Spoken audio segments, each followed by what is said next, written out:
વડોદરામાં food patrolling કરવામાં આવ્યું। ઉત્તરાયણ પર્વને લઈને પોલીસે કર્યું પેટ્રોલિંગ। પતંગ બજારોમાં ફૂડ પેટ્રોલિંગ કરાયું। ઉચ્ચ કક્ષાના અધિકારીઓ સાથે પેટ્રોલિંગ કર્યું। શહેરીજનોને શાંતિથી તહેવારો ઉજવે તેવો પ્રયાસ કરાઈ રહ્યો છે।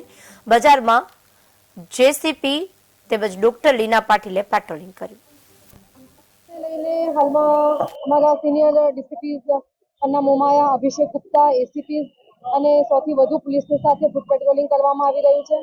શહેરના 4 દરવાજા વિસ્તાર કે જેને ખૂબ જ સંવેદનશીલ આપણે કહીએ છીએ, એ વિસ્તારોમાં અહીંયા જ સૌથી વધારે લોકો ખરીદારી કરવા આવતા હોય છે।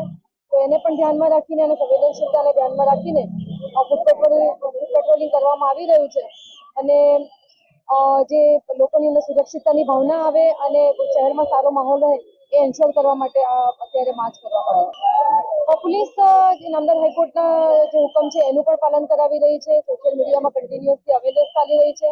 અમે ઓટો રિક્ષા અને અન્ય અલગ અલગ માધ્યમો દ્વારા પબ્લિકને વધારેમાં વધારે આ બાબતે એક જાગૃતિ આવે એના માટે પણ પ્રયત્ન કરી રહ્યા છીએ। ઉત્તરાયણને લઈને હાલમાં અમારા સિનિયર ડીસીપી અન્ના મોમાયા, અભિષેક ગુપ્તા, એસીપી